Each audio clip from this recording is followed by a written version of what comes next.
নমো তচ্ছা ভগবতো অরহতো সম্মা সম্বুদ্ধস্স।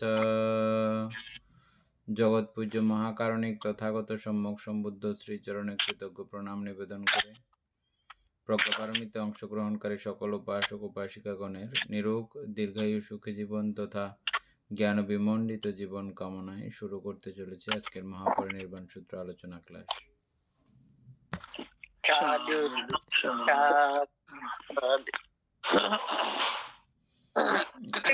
দুইশো কত পৃষ্ঠা বলছে মঙ্গল 215 পৃষ্ঠার ওই শ্রদ্ধা থেকে শুরু হবে আর কি, উপরে বইতে, আর নেট টানলে 245।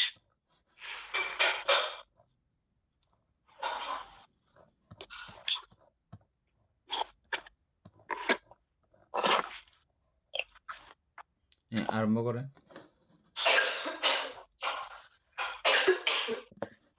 কর্ম ও কর্মফলাদিতে বিশ্বাস, কিন্তু অন্ধ বিশ্বাস নহে।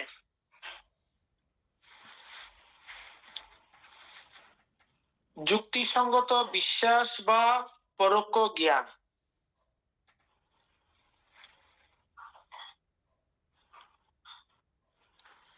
চিত্তের নির্মলতা ও উচ্চাকাঙ্ক্ষা শ্রদ্ধার লক্ষণ।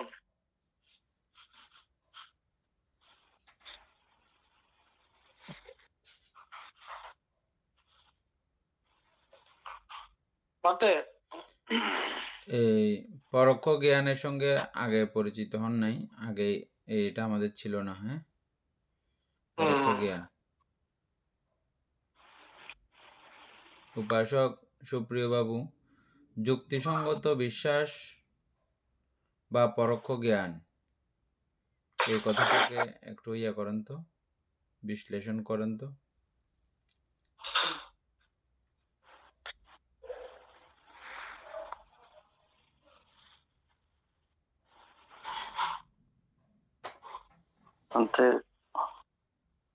পরোক্ষ জ্ঞান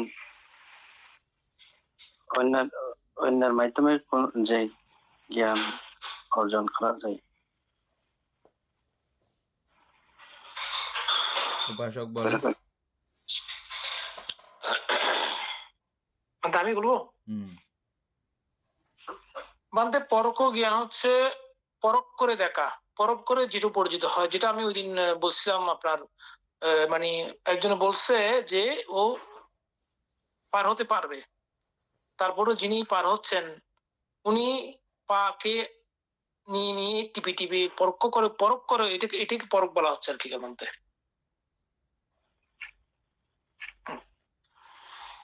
জেনে জেনে ওখানে উনি পার হয়েছেন, সেটা না পরোক্ষ জ্ঞান বলতে।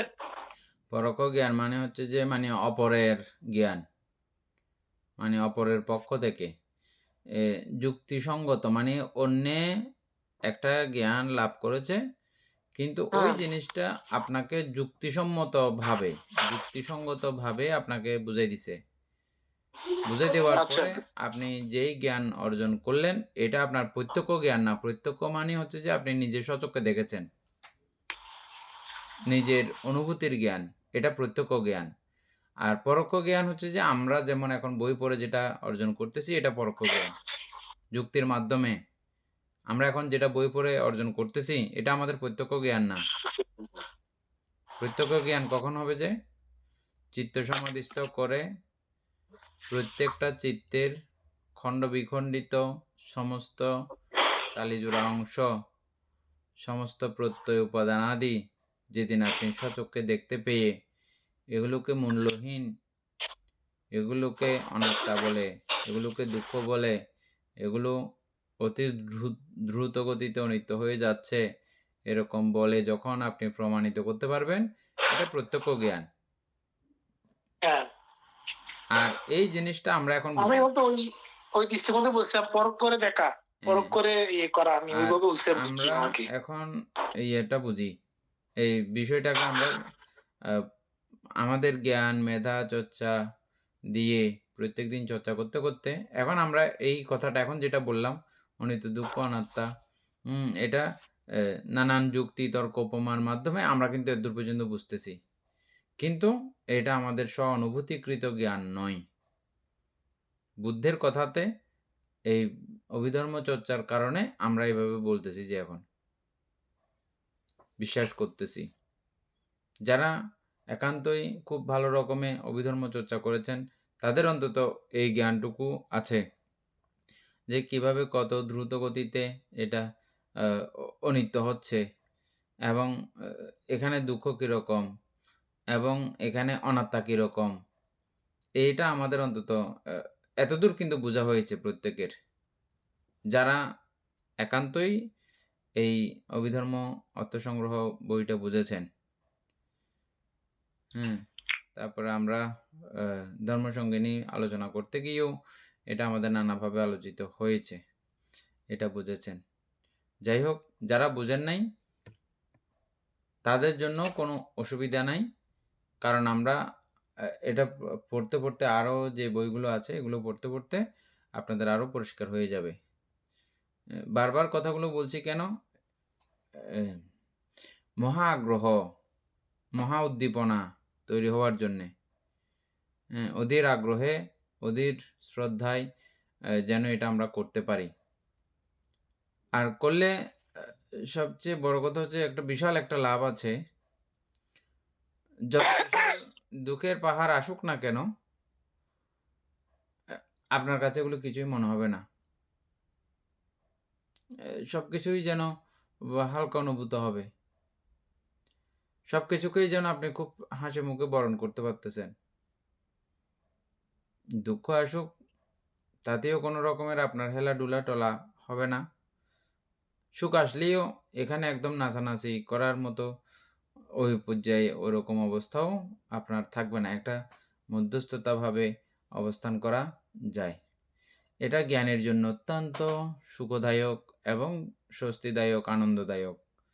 যারা জ্ঞানী তারা সেজন্য এই বিষয়গুলোকে এভাবে তারা মন্থন করেন, প্রতিদিন চর্চা করেন, প্রতিদিন আলোচনা করেন। তো সেই দৃষ্টিকোণ থেকে চিন্তা করতে গেলে আমরাও তাদের পদাঙ্ক অনুসরণ করেই কিন্তু চলছি, আমরা কম ভাগ্যবান নই। যাই হোক, তারপরে আমরা তাহলে শ্রদ্ধার বিষয়টা আরেকবার এখানে জানলাম খুব ভালো করে। আগে জানা আছে আমাদের, কিন্তু এখন একটা হচ্ছে যে কর্ম এবং কর্মফল আদিকে বিশ্বাস করা, প্রথমটা বলা হচ্ছে। আর এখানে এই কর্মফলকে আবার মানে আপনি আপনার দাদুরা বলছে কর্মফলের কথা, বা কোনো গুরুভান্তে বলছে কর্মফলকে বিশ্বাস করতে, ওইভাবে না। এই কর্মফল কোনো অন্ধবিশ্বাসের সাথে না, এটাও আপনি প্রত্যক্ষ করার মাধ্যমে এই প্রত্যক্ষ করার যে বিষয়টা, এটা আপনার স্ব-উপলব্ধিকৃত জ্ঞান হতে হবে, অথবা পরোক্ষ জ্ঞান যেটা যুক্তিসম্মতভাবে আপনাকে বুঝিয়ে দিয়েছে। খুব সুন্দর লাগছে এই লাইনটা আমার। এতবার পড়ছি আগে, কিন্তু এইভাবে কেন পড়া হয় নাই। উপাসক, এই 2 লাইনের মধ্যে শ্রদ্ধা সম্পর্কে যে বিশাল মানে আমার কাছে অনুভূতি হলো, বুঝছেন? আপনার কাছে কিরকম লাগছে আমি জানি না, আমার কাছে খুব ভালো লাগছে। বলতেছি যে এতবার পড়ছি, কিন্তু এই লাইনগুলো এইভাবে কেন চোখে পড়লো না? শ্রদ্ধা সম্পর্কে এত সরল অপকট কথা। আবার একবার ইয়ে করেন, সবার জন্য সুন্দর করে বিষয়টা আবার উপস্থাপন করেন।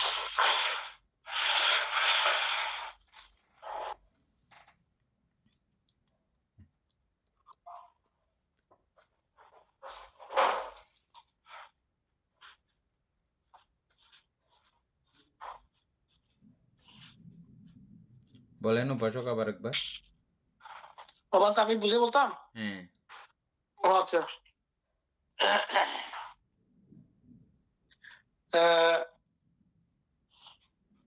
মানে বুঝে বলতে আমার সংক্ষিপ্ত হয়ে যাওয়ার মতো বড় হবে না।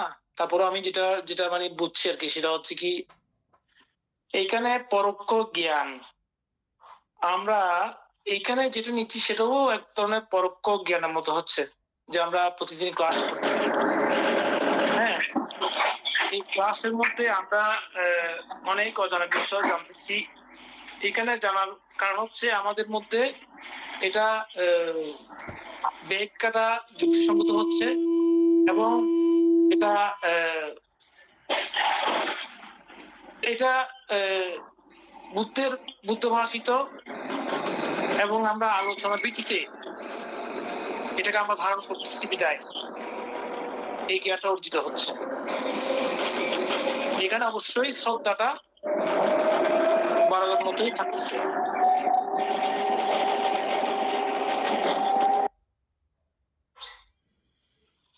এভাবে বললে তো হচ্ছে না নাকি? হ্যাঁ, ঠিক আছে।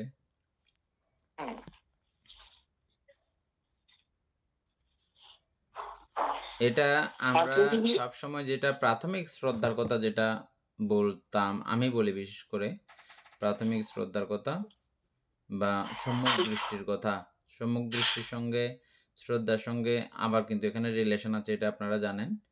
হ্যাঁ, তো প্রথম এই শ্রদ্ধাটা ব্যাখ্যা করতে গিয়ে এই বইয়ের মধ্যে যেটা এই বইয়ের প্রত্যেকটা কথা অত্যন্ত গুরুত্বপূর্ণ, যুক্তিপূর্ণ, এটা কিন্তু দেখেছেন আপনারা।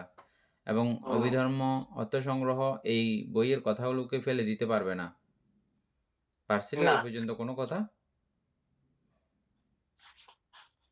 অভিধর্ম অর্থসংগ্রহের পড়া এবং এই বইয়ের পরবর্তীর যে আলোচনাগুলো, এটা কোনোটাই কি ফেলে দিতে পারতেছে অভিধর্ম অর্থসংগ্রহ?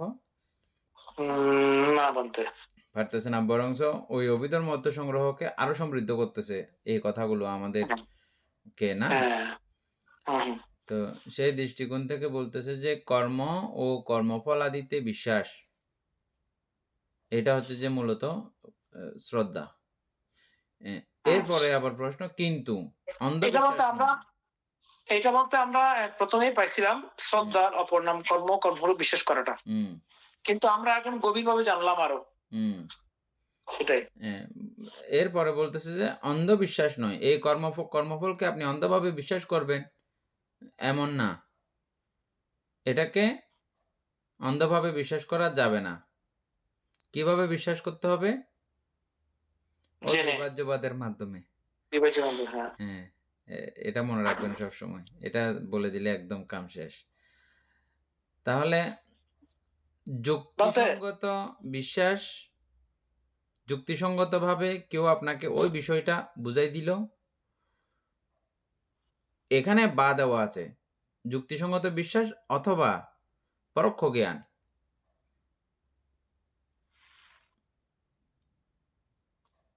মানে আমি নিজে এটা স্ব উপলব্ধি করি নাই, অন্যজনে আমাকে জানিয়ে দিয়েছে। এমনি এমনি জানাই নাই, আমাকে যুক্তি, উপমা, তর্ক বিতর্কের মাধ্যমে আমাকে জানাই দিছে। জানার পরে, বুঝার পরে আমি সবকিছু দেখে শুনে আমার একটা জ্ঞান হয়েছে। তবে সেই জ্ঞানও আমার প্রত্যক্ষ জ্ঞান না, পরোক্ষ জ্ঞান। এটাও কিন্তু শ্রদ্ধা। এই পরোক্ষ যে এই কর্ম এবং কর্মফলের প্রতি আমার বিশ্বাস উৎপন্ন হলো, এটাও কিন্তু শ্রদ্ধা। বুঝছেন? আমরা শ্রদ্ধা কয়েক প্রকারে পাইছিলাম না? উপাসক সুপ্রিয় বাবু, শ্রদ্ধা কত প্রকার একটু করে ইয়ার মধ্যে করে ফেলেন চট করে। একটা আগম শ্রদ্ধা, অধিগম শ্রদ্ধা, এভাবেও কিছু ভাগ আছে। বোধিসত্ত্বগণের শ্রদ্ধা, শ্রোতাপত্তি মার্গলাভী ব্যক্তিগণের শ্রদ্ধা, কল্যাণ পৃথকজনের শ্রদ্ধা, অন্ধ পৃথকজনের শ্রদ্ধা। অন্ধ পৃথকজন বোধহয় শ্রদ্ধা নাই। হ্যাঁ, এরকম কিছু ভাগ আছে। আচ্ছা, যাই হোক, উপাসক তারপরের লাইন, চিত্তের নির্মলতা ও উচ্চাকাঙ্ক্ষা শ্রদ্ধার লক্ষণ। এখানে বলতে চিত্তের নির্মলতাটা আমি একটু করে জানতে চাচ্ছিলাম। চিত্তের নির্মলতা এটা দুইভাবে আপনি বলতে পারেন। একটা হচ্ছে যে ধ্যান লাভ করার পরে, প্রথম ধ্যান লাভ করার পরে তখন চিত্ত নির্মল থাকে, এটা যেমন ঠিক। আবার ধ্যান লাভ করার জন্য চিত্তকে নির্মল করতে হয়, এটাও আমরা কিন্তু জানি। ধ্যান লাভ করতে হইলেও ধ্যান লাভ করার পূর্বক্ষণের যে চিত্তটা, ওটাও নির্মল থাকে। চিত্ত নির্মলতা মানে কি? এখানে কি মাত্র ধ্যানের কথাটা যুক্ত হচ্ছে এখানে? আপনার আমরা শ্রদ্ধার লক্ষণের বিষয় জানতে চাচ্ছিলাম। এখানে ধ্যানের বিষয় কি আসলে না ধ্যানের ধ্যানের বিষয় বিষয়টা এখানে টানা হয় তাহলে নাই, ঠিক আছে। এখানে ধ্যানের বিষয় হ্যাঁ নাই। হ্যাঁ হ্যাঁ, এখানে ধ্যানের বিষয়টা না, বুঝছেন? সেজন্যই বলতেছি যে আচ্ছা চিত্ত নির্মল কখন থাকে? চিত্ত নির্মল হয় শুধুমাত্র প্রথম ধ্যান লাভ করলে তখন। হ্যাঁ চিত্তের নির্মলতা মানে কি? চিত্তের নির্মলতা চিত্ত মানে কি? চিত্তের মধ্যে চিত্ত পঞ্চনিবরণ না মুক্ত থাকা। থাকবে আর কি। হ্যাঁ পঞ্চনিবরণ মুক্ত মুক্ত থাকবে। থাকলেই হুম এটাকে হুম বলা হয় চিত্তের নির্মলতা। চিত্তে হ্যাঁ বলতে তো এই আ পঞ্চনিবরণ আমরা আমরা দেখেছি যে ইয়ার সময়ও আ খুব ভালো রকম দান করতেছি, বা খুব ভালোভাবে আমি শীল গ্রহণ করেছি। তখনও আমাদের ওই এরকম অবস্থা কিন্তু আমাদের থাকে। না হ্যাঁ খুব ক্ষণিক সময়ের জন্য বা অল্প সময়ের জন্য বা ওই চিত্তক্ষণের জন্য। এরকম করে আমরা এই চিত্তের নির্মলতা কিন্তু আমরা দেখতে পাই। বুঝছেন? তারপরে আর এটা স্বাভাবিকভাবে আমরা চেষ্টার মাধ্যমেও আমরা মাঝেমধ্যে রাখি। অ্যা চেষ্টা করার মাধ্যমে পঞ্চকাম নিবারণগুলো একটু আবৃত্তি করেন। তারপরে সবাই বুঝে যাবেন যে এটাকে হ্যাঁ, আমরা চাইলে কখনো, কখনো চাইলে আমরা পারি কিনা। বুঝে যাবেন। একবার হুম আবৃত্তি করেন। কামচ্ছন্দ ব্যাপাদ স্তনমিগ্ধ উদ্যত ককৃত বিচিকিৎসা। দেখছেন? এটা এখানে আছে মানতে হ্যাঁ এখানে কঠিনের মধ্যে কঠিন কি আছে? বিচিকিৎসা। বিচিকিৎসা। এই বিচিকিৎসাও ওই যে আপনার যুক্তিসঙ্গত কথোপকথন আলোচনা এগুলো পাওয়ার কারণে আপনার বিচিকিৎসাটাও কি হয়ে গেল? পরোক্ষ জ্ঞানের দ্বারা সমৃদ্ধ হয়ে কি হলো? আপাতত, খণ্ডিত হলো। আপাতত এটাকে ওই আপনি সময়ের জন্য রাখতে পারতেছেন। হ্যাঁ। ওই তো সময়ের জন্য হ্যাঁ আর আরগুলো তো মোটামুটি এগুলো সব আপনাদের হাতের নাগালে। আপনারা চাইলে হিংসা করতে পারেন, চাইলে হিংসা নাও করতে পারেন। এগুলো হাতের আপনাদের নাগালে হাতের নাগালে বটে মানতে কিন্তু হ্যাঁ, কামচ্ছন্দ তো ডেঞ্জারাস। হ্যাঁ, কামচ্ছন্দ কামচ্ছন্দ তো ডেঞ্জারাস ঠিক অনেক আছে। ডেঞ্জারাস। ডেঞ্জারাস ঠিক হ্যাঁ আছে কিন্তু কারণ এটাও হাতের ওইটা নাগালে হ্যাঁ মোটামুটি। নাগালে কিন্তু হ্যাঁ, সরায়তন এমন ভাবে এটাকে রাখছে হাতের জড়িয়ে। নাগালে কাদের জন্য? সবার জন্য না। আমি হাতের নাগালে বলতেছি শুধু আমরা ক্লাসে যারা আছি, ক্লাস যারা করতেছি তাদের জন্য বলতেছি। আমরা চাইলেই মুহূর্তে, মুহূর্তে এভাবে চিত্তকে এই বিষয়গুলো থেকে মুক্ত রাখতে আমরা চেষ্টা করি এবং পারিও। যতক্ষণ যার দ্বারা যতক্ষণ সম্ভব হয় আরকি। হ্যাঁ, এটা নির্দিষ্ট একটা পর্যায়ে হইলে তো আপনার ১ম ধ্যান। নির্দিষ্ট সময় এটা অতিক্রান্ত হইলেই ১ম ধ্যান। তারপরও একটা যতদূর আমাদের আ উম মানে চিত্ত শক্তিশালী এ আছে বুঝি, ততদূরে অন্তত আমরা এটা বুঝি যে এগুলো ঠিক আছে। পারা যায়। তো এগুলোর মধ্যেও প্রভেদ থাকবে আরকি। ১ম ধ্যান হ্যাঁ লাভীদের অবশ্যই নির্মলতা বলতে কেমন হ্যাঁ আ এবং সাধারণ জনের যারা ধ্যান করতেছে না তাদের নির্মলতা কেমন এটার মধ্যে একটু প্রভেদ তফাৎ অবশ্যই থাকবে। হুম? এই চিত্তের এটার নির্মলতা মধ্যে ওই শ্রোতাপন্ন হওয়ার আগ পর্যন্ত হুম, তাহলে চিত্তের নির্মলতা ও উচ্চ আকাঙ্ক্ষা হচ্ছে যে শ্রদ্ধার লক্ষণ। এই শ্রদ্ধা যখন আপনার উৎপন্ন হবে তখন আপনি কিভাবে বুঝবেন এটাকে? তখন চিত্ত নির্মল থাকবে এবং উচ্চ আকাঙ্ক্ষা যুক্ত হবে। উচ্চ আকাঙ্ক্ষা যুক্ত হবে। উচ্চ আকাঙ্ক্ষা বলতে আপনি কি বুঝবেন? অ্যা পঞ্চশীলের বিরুদ্ধ কোনো কার্য না করে পঞ্চশীলের জগতীয় বিষয়গুলো পঞ্চশীল ভঙ্গ না করে পঞ্চশীল থেকে শুরু করে বাকি বিষয়গুলো আপনার চর্চা করার ইচ্ছা আকাঙ্ক্ষা উৎপন্ন হবে। এটাকেই আপনি উচ্চ আকাঙ্ক্ষা হিসেবে ধরে নিতে পারেন। আপনি এতদিন পঞ্চশীল পালন করছিলেন না? কিন্তু এখন থেকে আপনার পঞ্চশীল পালন করার ইচ্ছা উৎপন্ন হবে। এতদিন আপনি অষ্টশীল পালন করছিলেন না? অষ্টশীল পালন করার ইচ্ছা উৎপন্ন হবে। এতদিন ত্রিপিটকাদি পড়াশোনা করছিলেন না? এখন পড়ার ইচ্ছা উৎপন্ন হবে। এতদিন ধ্যান চর্চা আদি করছিলেন না? এখন করার ইচ্ছা উৎপন্ন হবে। এইগুলো হচ্ছে যে উচ্চ আকাঙ্ক্ষা।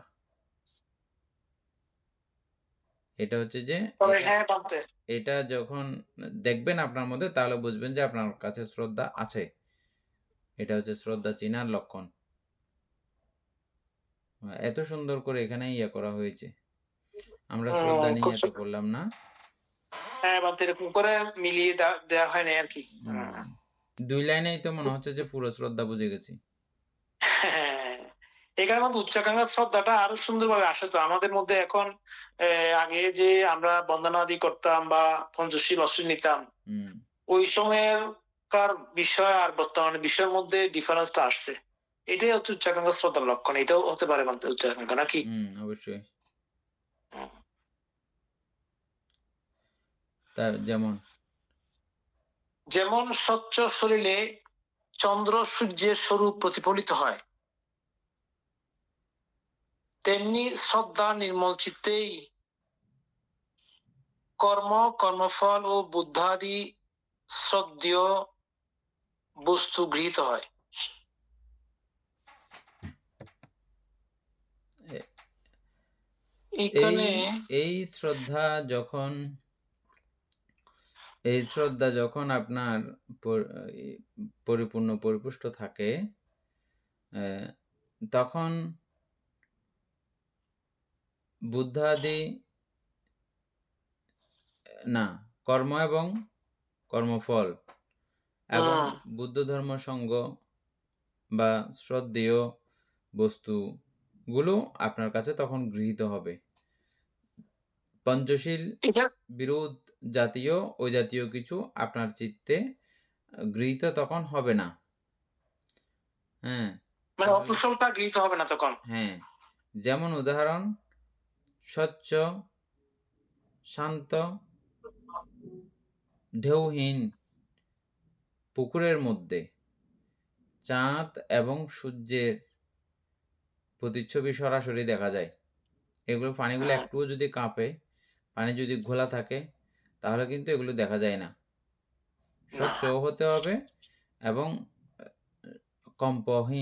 কম্পনহীন ঢেউহীন থাকতে হবে, তাহলে সেখানে চন্দ্র সূর্য দেখা যায়।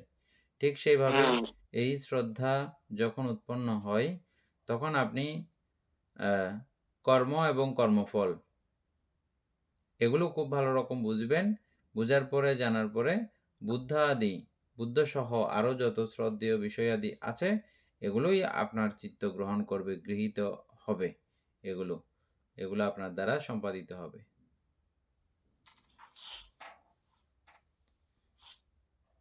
তারপরে পঞ্চ নিবরণ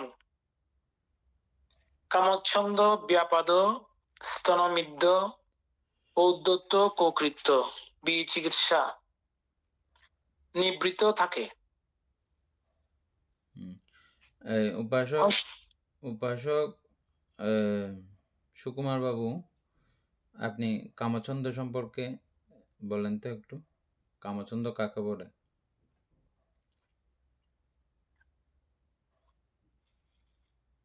বলতে কামচ্ছন্দ মানে কামলোকের প্রতি আকাঙ্ক্ষা আর কি। বলতে অর্থাৎ কামলোক মানে অর্থাৎ 4 উপায় থেকে একদম ওই মনুষ্য থেকে 6 স্বর্গ,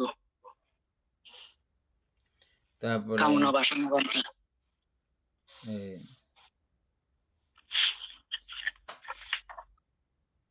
উপাসক বলেন, সুপ্রিয় বাবু বলতে ইচ্ছে করলে বলেন।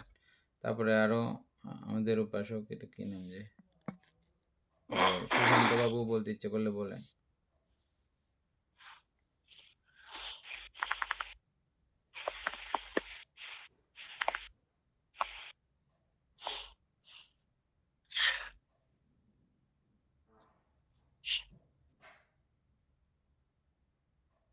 উপাসক বলেন।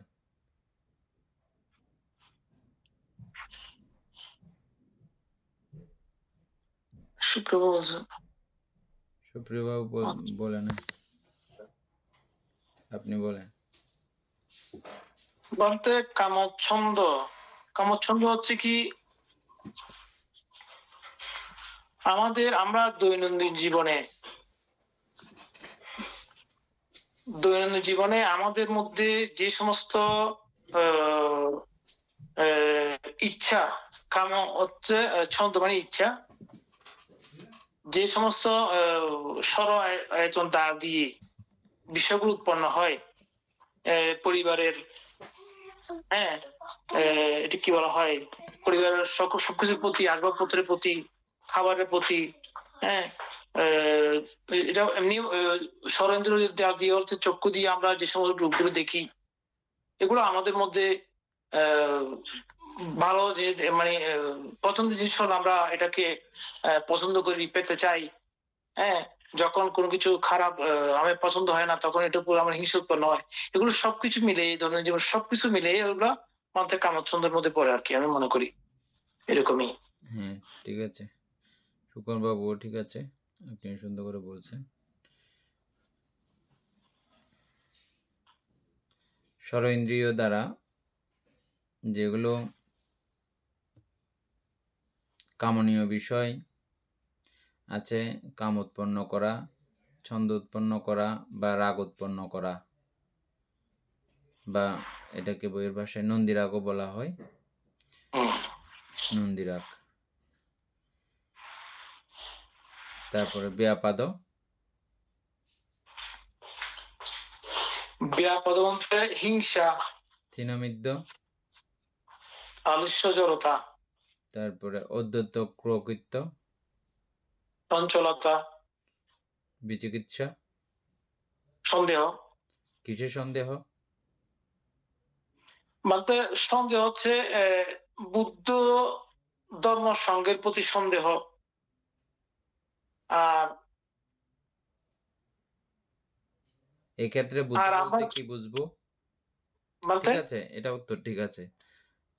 এবারে এরপরে যাবে, বুদ্ধ বলতে কি বুঝেন এক্ষেত্রে? এখানে বুদ্ধ বলতে কি বুঝি বলতে, বুদ্ধ আমাদেরকে যে এই যে চতুরার্য সত্য আদর্শ মার্গ যে শিক্ষা দান করেছেন, হুম তো এগুলোর প্রতি সন্দেহ থাকাটা আর কি এখানে মানে বুদ্ধ পুরো নৈর্বাণিক আদর্শ, ধর্ম। হ্যাঁ, এগুলোর প্রতি সন্দেহ। হ্যাঁ, বুদ্ধ বললে বুদ্ধের পুরো নৈর্বাণিক ধর্মটা আসবে। হুম, হ্যাঁ, আসবে আর কি। জ্ঞান বা প্রজ্ঞা আসবে। প্রজ্ঞা বললেই প্রজ্ঞার সমস্ত বিস্তারিত আলোচনা করতে গেলে পুরো ধর্মটা আসবে। হ্যাঁ, বলতে বুদ্ধ বললে ধর্ম কিন্তু বাদ নাই, এটা অনেকে না না, খেয়াল করতে পারে না। বুদ্ধের মধ্যে ধর্ম সংযুক্ত, বুদ্ধ কথাটার মধ্যেই ধর্ম পুরো সংযুক্ত। কিভাবে? হ্যাঁ, বুদ্ধ শব্দের অর্থ জ্ঞান, জ্ঞান মানে প্রজ্ঞা, আমরা প্রজ্ঞাকেই জ্ঞান বলি। হ্যাঁ, তাহলে এই প্রজ্ঞা মানে হচ্ছে যে পুরো 84,000 ধর্মস্কন্ধ। স্কন্ধ, হ্যাঁ। আচ্ছা, তারপরে বিচিকিৎসা নিবৃত্ত থাকে, এগুলো নিবৃত্ত থাকে, পঞ্চমকরণ নিবৃত্ত থাকে। তারপরে হস্ত, হস্তহীন ব্যক্তি যেমন রত্নাদি দর্শন করলেও গ্রহণ করিতে পারে না। আচ্ছা, বিত্তহীন যেমন ভোগ ও সুখে বঞ্চিত, বীজহীন যেমন ফসল লাভ করিতে অক্ষম, তেমনি শ্রদ্ধা না থাকিলে দানশীল ভাবনাদি সুকর্ম সম্পাদন করা যাইতে পারে না। খুব সুন্দর, এটা বোঝার দরকার নেই, সবাই হ্যাঁ, বুঝছেন।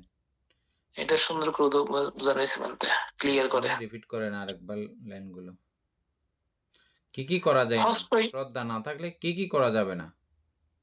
হ্যাঁ, এগুলো করা যায়, এবং দানশীল ভাবনা এগুলো করা যাবে করা না, না গেলে কি ক্ষতি আছে এটাও আমরা বুঝি। হ্যাঁ, আবার রিপিট করেন লাইনটা পুরো। হস্তহীন ব্যক্তি যেমন রত্নাদি দর্শন করলেও গ্রহণ করিতে পারে না, বিত্তহীন যেমন ভোগ সুখে বঞ্চিত, বিত্তহীন, হ্যাঁ, বীজহীন যেমন ফসল লাভ করিতে অক্ষম, তেমনি শ্রদ্ধা না থাকিলে দানশীল ভাবনাদি সুকর্ম সম্পাদন করা যাইতে পারে না। শ্রদ্ধা দ্বারাই পুণ্যকর্মাদি গৃহীত, কৃত ও ফলিত হয়। এই জন্য শ্রদ্ধা হস্ত বৃত্ত বীজ সদৃশ, হস্ত বৃত্ত বীজ সদৃশ, বৃত্ত বিত্ত মানে ধন সম্পদ। হুম। তদেতু তদ্দেতু উক্ত হইয়াছে শ্রদ্ধারূপ বিত্তই লোকের শ্রেষ্ঠ সম্পদ। আচ্ছা, এখানে ওই বৃত্ত না, ও, পয়সাওয়ালা বৃত্ত নয় পয়সাওয়ালা বৃত্ত, বলতে পয়সাওয়ালা ধন সম্পত্তি আর কি, ওই বৃত্ত মানে পয়সা। ধন সম্পত্তি বৃত্ত বলা হচ্ছে এখানে। হ্যাঁ, শ্রদ্ধারূপ বৃত্তই বিত্তবানের লোকের শ্রেষ্ঠ বৃত্ত। সম্পদ। হ্যাঁ, ধনী না বানতে ধনী। ধনী বিত্তবান। বলতে হ্যাঁ, যাদের কাছে বিত্ত নাই, টাকা পয়সা নাই, ধন সম্পদ নাই, তারা ভোগ বিলাস এগুলো গরিব। তারা করতে পারে না। খাওয়া গরিব, দাওয়া হ্যাঁ। ভোগের সম্পদগুলো তাদের থাকে না।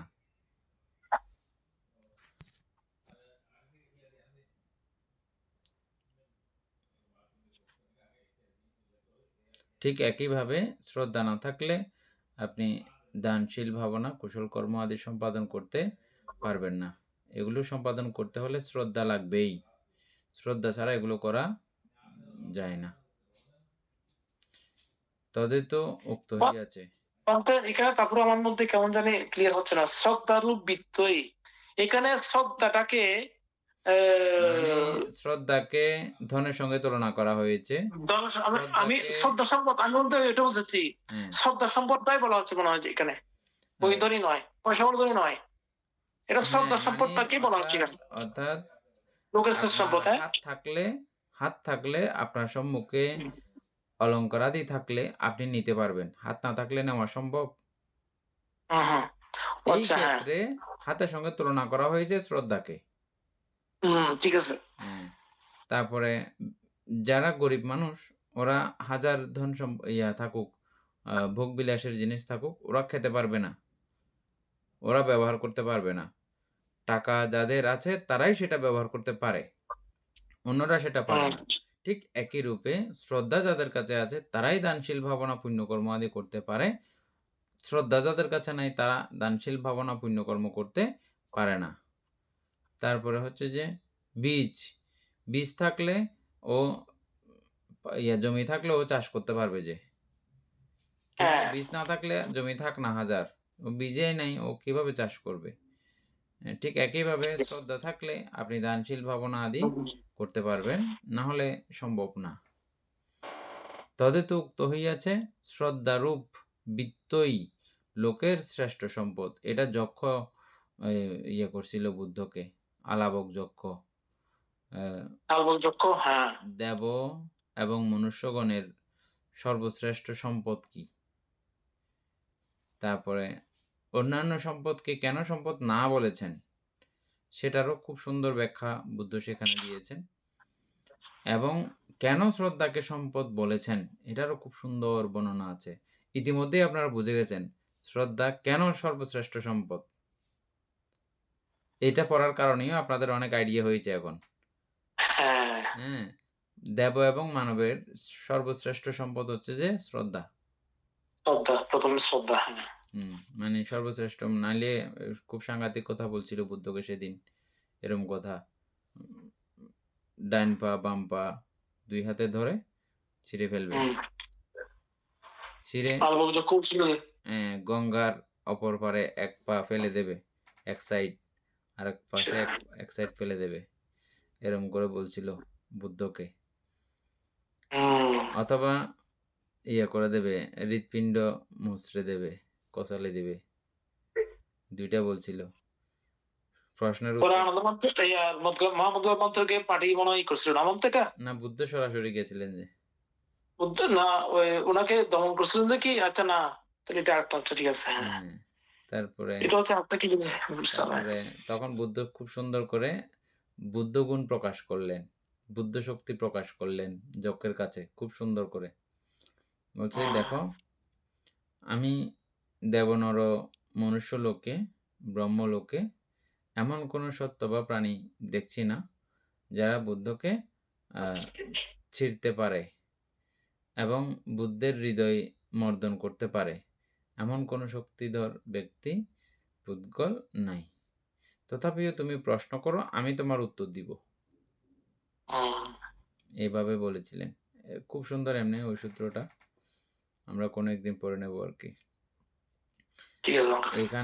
এখানেই বুদ্ধ উল্লেখ করেছেন যে এই পুরুষের, ওখানে পুরুষ নামে আখ্যায়িত আছে, পুরুষ বলতে শুধু পুরুষ বুঝবেন না, দেব মনুষ্যগণের এটা সর্বশ্রেষ্ঠ সম্পদ হচ্ছে যে শ্রদ্ধা।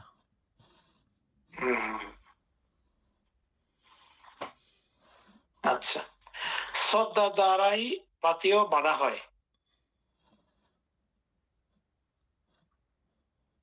শ্রদ্ধার দ্বারাই পাথেয় বাঁধা হয়।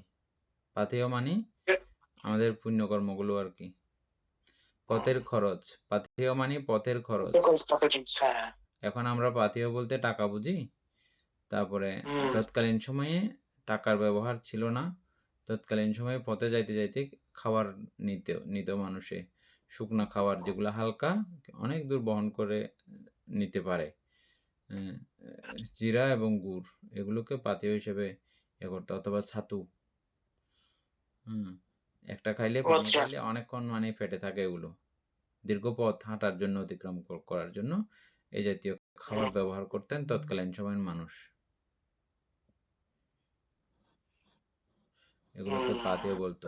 এই ক্ষেত্রে পাথেয় হচ্ছে যে এই শ্রদ্ধা দ্বারাই পাথেয় বাঁধা হয়। বাধা হয়, হ্যাঁ। শ্রদ্ধার দ্বারাই ওই দানশীল ভাবনা করে করে আপনি সঞ্চিত করবেন। শ্রদ্ধার সহিত কাজ করিলেই মা ফল লাভ হয়। শ্রদ্ধা চতুর্বিধ, 16 পৃষ্ঠায় পাদুরিকা দ্রষ্টব্য। সুকুমার পড়বে? না, এমনি তো শ্রদ্ধা 4 প্রকার: আগমনীয় শ্রদ্ধা, অধিগম শ্রদ্ধা, প্রসাদ শ্রদ্ধা, তারপর আরেকটা হচ্ছে যে অকমন শ্রদ্ধা। উপাসক সুপ্রিয় বাবু, এগুলোই এর মধ্যে থাকবে, বুঝছেন? এই যে 4 প্রকার শ্রদ্ধার কথা বললো, এই শ্রদ্ধাগুলো সম্পর্কে চ্যাটজিপিটির মধ্যে থাকবে সুন্দর করে বর্ণনা, আপনি একটু করে ওখান থেকে নিয়ে ওই 4 প্রকারের বর্ণনাগুলো সুন্দর করে তুলে দেবেন। এখানে আছে তো, 16 পৃষ্ঠায় আছে ওগুলা। 4টারই বর্ণনা আছে না? হ্যাঁ হ্যাঁ, আছে, বলতে লিখে দিছো।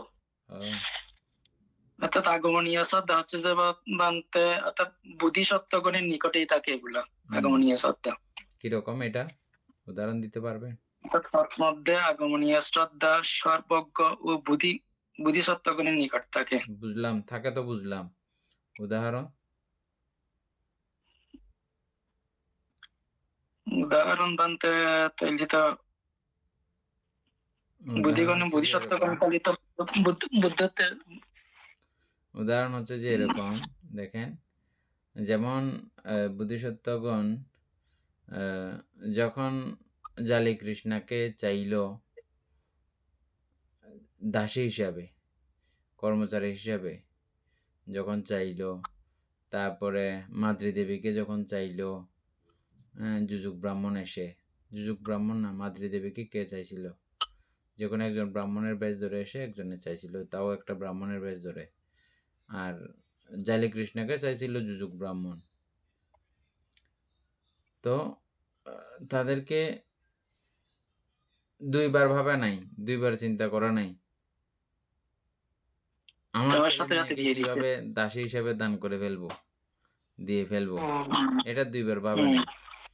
আমরা যে কোনো কিছু এরকম একটা বড় সিদ্ধান্ত বলতে এরকম তো, এগুলো চিন্তা ভাবনা করা যায় না, আমরা চিন্তাও করতে পারবো না। নিজের কলিজার থেকেও যেন বেশি আপন মনে করি আমরা আমাদের সন্তান সন্ততিকে, এগুলো অন্যকে দিয়ে দেওয়া, তাও স্বাভাবিকভাবে না। জালি কি দুজনে মেয়ে ছিল নাকি? একটা ছেলে একটা মেয়ে ছিল? একটা ছেলে একটা মেয়ে ছিল, জালি আর কৃষ্ণ। তারপরে দিয়ে দিয়েছিল ওগুলো, এক কথায় এগুলোকে অধিগম শ্রদ্ধার উদাহরণ এগুলো। এটা তো যেমন তেমন, এটা থেকেও আরো সাংঘাতিক হচ্ছে যে নিজের কোনো অঙ্গ প্রত্যঙ্গ কেউ চাইলে দিতে দুইবার ভাবেন না, এবং কি মস্তকও যদি কেউ চায়, যেমন এটা নিয়ে অধিগমীয় শ্রদ্ধার উদাহরণ হচ্ছে শস্যজাতক। খাবে বলছে যে আগুনের মধ্যে ঝাঁপ দিয়েছে। হ্যাঁ। হ্যাঁ, এটা শস্যজাতক, এটার উদাহরণ হিসাবে ইয়া করা হয়, প্রমাণ দেওয়া হয়। এগুলো তবে এটা পরমার্থ পারমি হবে আর কি না এটা? হ্যাঁ, পরমাত্ম পারমী তথা পরমাত্ম পারমীর মধ্যেও অধিগমনীয় বলতে আমি বুঝাতে চাচ্ছি বিশেষ করে কোনো রকমের হেজিটেশন নাই। হ্যাঁ, দেব বলতে হ্যাঁ ঠিক আছে না, এরকম। এবং পুরো রাজ্যের সমস্ত বিষয় যেভাবে তিনি দান করেছেন রাজা বেশান্তর অবস্থায়, এগুলো মানুষ কল্পনা করতে পারবে না, চিন্তা করতে পারবে না। রাজ্যের সমস্ত ধন সম্পদ আদি, নিজের সমস্ত প্রিয় বস্তু আদি অকাতরে যে যেদিকে যাচ্ছে সেদিকে। বাবা ওই সময় ভূমিকম্প ছিল না? হ্যাঁ, এগুলো এই দানের লোড, দিতে পারে নাই। হ্যাঁ, এই দানের লোড মানে পৃথিবী নিতে পারতেছে না। কেমন তো চিন্তা করা যায়? এগুলো নিয়ে অবশ্য বিভিন্ন কথা আছে, বিতর্ক আছে কিছু। পৃথিবী অবচেতন বিষয়, এটাতে এরকম কেন হয়? পৃথিবী অবচেতন হইলেও পৃথিবীতে এমন এমন কিছু সত্যগণ আছেন, তারা তাদের নানা দৈবিক প্রভাব তথা তাদের নানা ধরনের শিহরণের কারণেও এই পৃথিবী এভাবে কম্পিত হয়। পৃথিবীর মধ্যে আমরা যেমন এখন মানুষরাও আমরা অনেক কিছু করে ফেলতে পারতেছি। উদাহরণস্বরূপ ভালো মানের বোমা মারলে পৃথিবী পুরা কেঁপে ওঠে। পৃথিবীর বৈচিত্র্যতা নষ্ট করতে পারি আমরা এখন। ভালো মানের বোমা মেরে পৃথিবীর বৈচিত্র্যতা যেগুলো আছে এগুলো সব কিছু জ্বলে পুড়ে ছাই করে দিতে পারতেছে না এখন মানুষ চাইলে। এখন কতগুলো বোম বানাইছে, এগুলো পৃথিবীতে মোটামুটি 20-30টা মারলে পৃথিবীও তছনছ করে দেওয়া সম্ভব বলতেছে যে। কি সাংঘাতিক ব্যাপার, চিন্তা করেন তো। যাই হোক, এটা যদি মানুষে পারে এরকম, তাইলে দেবতারা এরকম শিহরিত হয়ে, তাদের শক্তি আমাদের থেকে আরো 1000 গুণে বেশি না, লক্ষ গুণে বেশি না, তারা চাইলে এরকম হবে না কেন? আচ্ছা যাই হোক, এরপরের কথা। এরপর হচ্ছে বীর্য। না, এগুলো শুনি নাই পুরা। অধিগম, আচ্ছা এসব দর্শকগুলো শোনায় নিতে, ঠিক আছে। তারপরে উপাসক। অধিগম শ্রদ্ধা অর্থাৎ আর্য ব্যক্তিদের হয় আর কি, আর্যগণদের মধ্যে অধিগম শ্রদ্ধা তাকে, এটা বলতে চাচ্ছে। এগুলো থেকে আর বিস্তারিত আর নাই। কিভাবে হয় এই জাতীয় উদাহরণগুলো, মানে আর্যগণের সম্পর্কে তো আমরা জানি বুঝি, তথাপিও তাদের ব্যাপারটা কিরকম, এটা মনে হয় চ্যাটজিপিটির মধ্যে কিছু পরিষ্কার থাকলেও থাকতে পারে। উপাসক সুপ্রিয় বাবু শুনতেছেন? তো এখন চ্যাটজিপিটিতে তো পরিষ্কার করে দেয়নি, আমি দেখলাম আগে। ওখানে প্রথমে একবার দিছি অনেকক্ষণ আগে, তখন বলছে 3 প্রকার। তারপর আমি আবার যখন লিখছি 4 প্রকার শ্রদ্ধা কি কি, তখন আবার ওরা 4 প্রকার বানাই দিয়েছে আরেকটা। আচ্ছা, এমনি জানছে স্যারটা ঠিকঠাক মতো জানছে?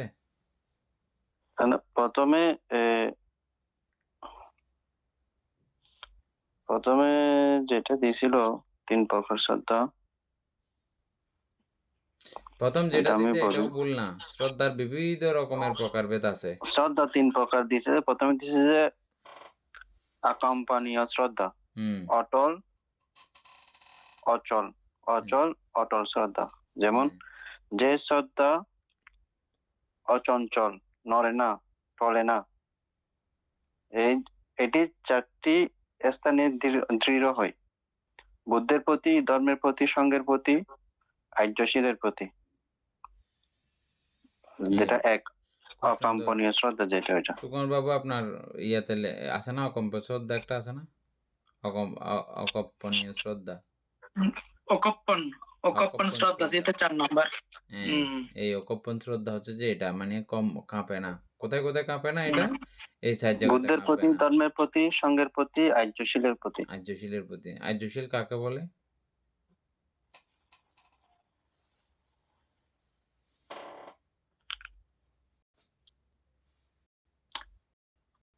সুকুমার যে বাবু, শিল কোনো হ্যাঁ যে শিল যারা পালন করে যেটা কোনো দিনও ভঙ্গ হয় না জীবনের হ্যাঁ বিনামূল্যে। শ্রোতাবতী গোলাপী ব্যক্তিকে যে বলা হয়, আর শ্রোতাবতী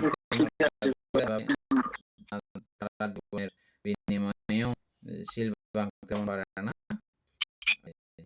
যেভাবে পঞ্চশীল ওই আর্যশীল ঠিক আছে, কিন্তু পঞ্চশীল আমরা তো ঠেকাত পড়লে মাত্র উল্টে যাই, হ্যাঁ, বা নিজেকে বাঁচাতে আমরা ব্যতিক্রম আশ্রয় আমরা নিয়ে ফেলি, কিন্তু আর্যগণ এটা কখনো করতে পারবেন না, এটা আর্যশীল। আবার কিছু কিছু গ্রন্থের মধ্যে আর্যশীলকে আর্যাষ্টাঙ্গিক মার্গ কেউ আর্যশীল হিসেবে উল্লেখ করে থাকেন, ঠিক আছে, তা ওটাও পঞ্চশীলের ব্যতিক্রম না, ওই এখানে বিষয়টাও বানতে আবার পঞ্চশীলের ব্যতিক্রম না, ঘুরে ফিরে কিন্তু আবার এখানে পঞ্চশীলের সঙ্গেই সম্পৃক্ত। হ্যাঁ বলেন। এখানে মনে হয় একটু কথাটা ওই না, এখানে বইয়ের এবং ওই সুপ্রিয়া বাবু পড়তেছে যে এখানে 3 নম্বরে আছে যে অর্থাৎ প্রসাদ শ্রদ্ধা বুদ্ধ ধর্ম সঙ্গ ইহা বলিতেই মহাকাব্যিন রাজার নিয়াই যে প্রসন্নতা জন্মে তাহা প্রসাদ শ্রদ্ধা বলতেছে আর কি। তো এই যে সুপ্রিয়া বাবু এটা বলতেছে যে আকম্পন শ্রদ্ধার মধ্যে বুদ্ধ ধর্মের সঙ্গের প্রতি মানে একদম নড়াচড়া আর কি, এভাবেই। তো এখানে উলট পালট হয়ে যাচ্ছে মনে হয় নাকি কথাগুলো। আপনার শ্রদ্ধার অকম্পোজ অধ্যায়টা আছে না আপনার বইয়ে? আর বইয়ে এরকম এই এতটুকুই দিছে যে চতুর্বিধ শ্রদ্ধা, এই আর চতুর্থ শ্রদ্ধা আছে যে অকম্পন শ্রদ্ধা, অর্থাৎ এটা শ্রদ্ধা, সুপ্রিয় বাবু যেটা বলছে এটা অকম্পন শ্রদ্ধা। হ্যাঁ এটা অকম্পন শ্রদ্ধা। তা আর কি লেখা আচ্ছা, আছে চ্যাট জিপিটিতে? তারপর দিছে অকল্পিত শ্রদ্ধা, অনুমান ভিত্তিক শ্রদ্ধা। অকল্পিত যখন মানে কল্পনা যখন করা যাবে কেউ না। না, ওইটা এখানে লিখছে ভাবে, যখন কেউ নিজে প্রত্যক্ষ না করেও যুক্তি, অনুমান বা বৌদ্ধ ধর্ম, সংঘ ইত্যাদির প্রতি বিশ্বাস স্থাপন করে। অকল্পিত অকল্পিত যেটা শ্রদ্ধা, আমরা প্রথমে পড়ে আসছি আর কি, অকল্পিত। এটি প্রাথমিক স্তরের শ্রদ্ধা, যেটি পরবর্তীতে জ্ঞান দ্বারা দৃঢ় হয়। তৃতীয়টা হচ্ছে অগারুক শ্রদ্ধা, অশুদ্ধ বা অস্থায়ী শ্রদ্ধা, ভক্তি বা আবেগ আকৃষ্ট হয়ে সাময়িক শ্রদ্ধা জন্মায়, কিন্তু তা স্থায়ী নয়। যেমন কোনো অলৌকিক ঘটনা দেখে সাময়িকভাবে ভক্তি জন্মানো। এভাবে দিছে এখানে তিনটা। এই তিনটা খুব সুন্দর। তারপরও সুকুমার বাবুর এটা একটু পাঠাবেন, আবার সবাই সুন্দর করে পড়বে, আলাদা করে ইয়া করে যদি পারেন আর কি।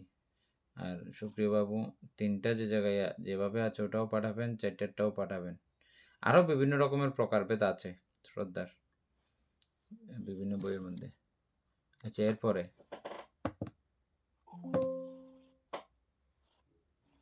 গুগলেও এগুলার ব্যাখ্যা আছে তো বানতে।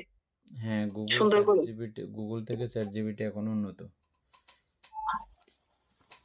না, এখানে আমি পড়ে দেখতেছি যে গুগলেও খুব সুন্দর করে ব্যাখ্যা দিয়ে দিছে বানতে। আচ্ছা ঠিক আছে, গুগলেরটাও পাঠাইন। আচ্ছা বানতে। ঠিক আছে, ঘোষক তারপরে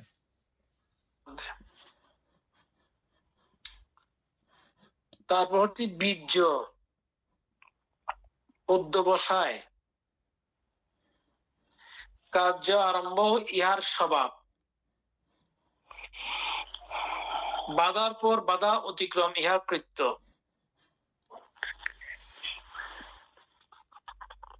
এই হেতু অন্য নাম পরাক্রম।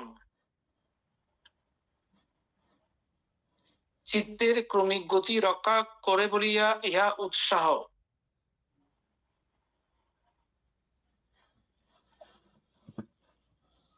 বিরুদ্ধ শক্তি প্রতিহত করে বলিয়া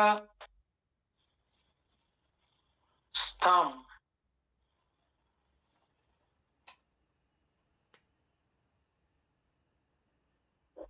চিত্ত সন্ততি ধারণ করে বলিয়া ধীতি প্রগ্রহ ও উপস্তম্ভন ইহার লক্ষণ। আর্যষ্টাঙ্গ মার্গে ইহার সম্যক ব্যায়াম, সপ্ত বুদ্ধাঙ্গে বীর্য সম্বুদ্ধাঙ্গ, ঋদ্ধিপাদে বীর্য ঋদ্ধিপাদ। এই বীর্য চৈতসিকই জলে পতিত শাবকের উদ্ধারার্থে কাঠবিড়ালকে স্বীয় লাঙ্গুল সাহায্যে নদীর জলসেচনে রত করিয়াছিল। সাক্ষ্যমণি চিত্তে এই বীর্য পূর্ণতা প্রাপ্ত হইয়া উদ্গীত হইয়াছিল।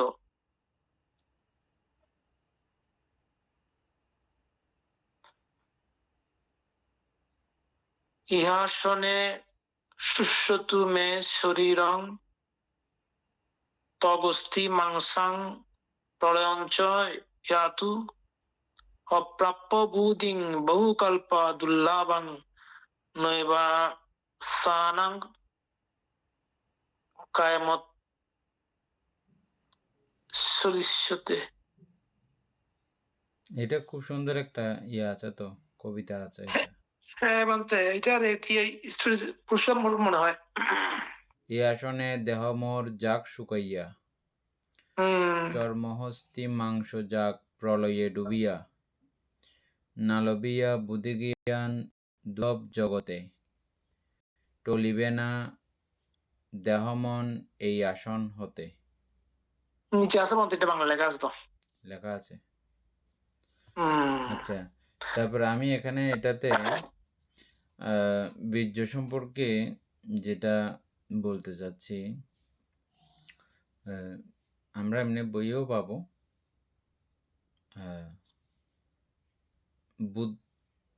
আমরা এখন অনেক বিষয় পড়েছি, এই অনেক বিষয়ের মধ্যে মার্গ ফল লাভ করার জন্যে ত্রিহেতুক পুদ্গলের প্রয়োজন। ত্রিহেতুক পুদ্গল ছাড়া আর কেউ এই মার্গফল লাভ করতে পারবে না। এটা কিন্তু আমরা জেনেছি, বুঝেছি না?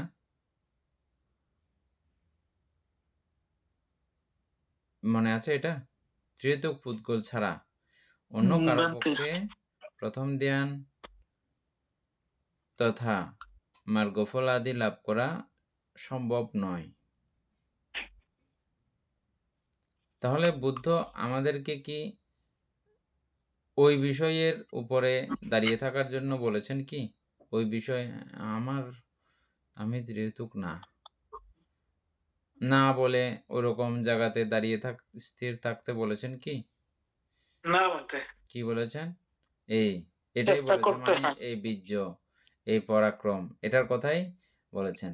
সবচেয়ে বেশি গুরুত্ব দিয়েছেন এই পুরুষ পরাক্রম, পুরুষ বা বীর্য পরাক্রম, পুরুষ পরাক্রম, প্রচেষ্টা, এটাকে সবচেয়ে বেশি গুরুত্ব দিয়েছেন।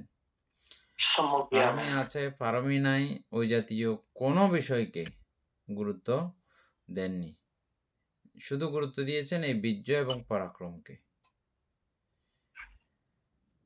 কারণ আপনার কাছে আছে নাকি নাই এটা আপনি কিভাবে জানবেন?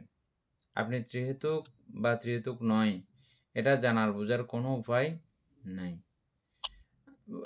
আপনারা হয়তো এটা বলতে পারেন, যদি ও ত্রিহেতুক হয় ওকে এতগুলো হত্যা করে, দেখেন অঙ্গুলিমাল কতগুলো হত্যা করতেছে, অথচ উনি ত্রিহেতুক ব্যক্তিত্ব। কি পাষণ্ড, দেখলে মাত্র মানুষের ভয়ে কাঁপতে কাঁপতে তার সমস্ত জিনিসপত্র পড়ে যায়। হ্যাঁ, এরকম ভয়ঙ্কর, ওরকম ব্যক্তির কাছেও এই ত্রিহেতুকতা বিদ্যমান রয়েছে। মেথর ছিল যে বুদ্ধের শাসনে যে দীক্ষিত হয়েছিল, কি সুনক না কি নাম, সুনীত। হ্যাঁ, তাহলে ওই সুনীত এটা কিরকম একটা মানুষ জানি, ওই ব্যক্তির কাছেও এই ত্রিহেতুকতা রয়ে গেছে। আবার এত বিশাল সম্রাট অশোক, ওর কাছে ত্রিহেতুকতা নাই। হ্যাঁ, তাহলে এরকম নাপিত বলতে হ্যাঁ ওর নাম কি ছিল? হ্যাঁ, উপালি। উপালি, হ্যাঁ। হ্যাঁ, তো সুতরাং এই যে এই বিষয়গুলো কার কাছে কিভাবে লুকিয়ে রয়েছে, এটা আমাদের দেখার বোঝার সম্পূর্ণ বিষয়টা আমাদের অগোচরে। তাহলে আমাদের কাজ কি?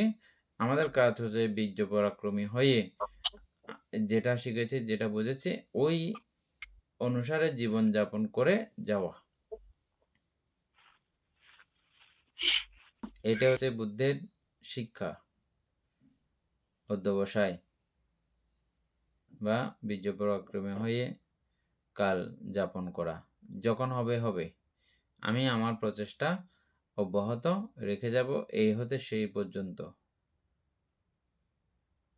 আর্য অষ্টাঙ্গিক মার্গ সাধনায় বামতে ওইরকম তো অধ্যবসায় থাকলে ওই মহাকবি কালিদাস তো একদম অনেক জ্ঞান ছিল, অধ্যবসায় করতে করতে ও এমন গেল কোনো কিছু বুঝতো না বেকুবের মতো, হ্যাঁ, কিন্তু এক সময় অধ্যবসায়ের কারণে মহাকবি হিসেবে উপাধি লাভ করছে মহাকবি কালিদাস। এই অধ্যবসায় হচ্ছে যে আর্য অষ্টাঙ্গিক মার্গ নিয়ে অধ্যবসায়। আপনার আর্য অষ্টাঙ্গিক মার্গ কিভাবে আপনি পরিপুষ্ট করবেন, ওই অধ্যবসায় এটা। আর্য অষ্টাঙ্গিক মার্গের পরিপূর্ণতার অধ্যবসায়। হ্যাঁ, এটা। আর কালিদাস পণ্ডিতের অধ্যবসায় হচ্ছে যে ওনার যে শিক্ষা, খ্যাতি লাভ করার, হ্যাঁ, বলতে, খ্যাতি লাভ করার ওনার অধ্যবসায়। আজকে এটা আমাদের বলতে বলছি যে ওটার জন্য মানে মানুষ চাইলেই অধ্যবসায় হলে যখন কিছুই লাভ করতে পারে। হ্যাঁ, লাভ করতে পারে। যেমন আজকে আমাদের এই বাংলাদেশ ক্লাসের মধ্যে পড়তেছিলাম যে ভীতিচিত্রগুলো, অথচ কয়েকবার পড়া হয়েছে, কিন্তু আজকে পড়তেছি পুরো মনে হচ্ছে আবার নতুন, এটা পুরো যেন অন্যরকম বিষয়। আগে একদম বুঝি নাই, মনে হচ্ছে যে মানে আগে টোটালি কিছু বুঝি নাই, আজকে পড়ার পরে আবার এরকম বারবার একই বিষয়কে যতই আমরা রিমন্থন করব, ওই বিষয়টা পূর্বের জানা পরের জানা তফাৎ হয়ে যাবে, ব্যবধান হয়ে যাবে। যে কথাটা আমার গুরুবান্তে প্রায় সময় বলতেন, হ্যাঁ, যে একই বই আমার গুরুবান্তে 3-4 বার 5 বার 6 বার পর্যন্ত পড়েছে। তারপর উদান একটা বই আছে, বলছে এটা আমি কয়বার পড়ছি মনেও নাই, যত পড়ি তত ভালো লাগে, আবার পড়ি। উদান একটা ছোট একটা বই আছে আমাদের সূত্র পিটকের অন্তর্গত। মানে উদান কথা, উদানটা হ্যাঁ, বুদ্ধের যে উদান কথা ছিল না, ওই উদান কথার উদানটা, উদান গাথা, হ্যাঁ, সূত্র পিটকে উদান পিটকের মধ্যে আপনি অ্যাপসের মধ্যেও দেখবেন, উদান নামক একটা বই আছে। সময় শেষ হয়ে গেছে মনে আজকে। হ্যাঁ, আজকে সময় শেষ হয়েছে। সদ্ধর্মপ্রাণ প্রিয় উপাসক উপাসিকা বৃন্দ, এতক্ষণ যাবৎ আমরা মহাপরিনির্বাণ সূত্র আলোচনা করেছি। এতে আমাদের অপ্রমেয় পুণ্য সাধিত হয়েছে। এই পুণ্যরাশি অনন্ত চক্রবাসী সত্যগণকে দান করছি, গুরুভান্তি দেহকে দান করছি, মাতা পিতাগণকে দান করছি,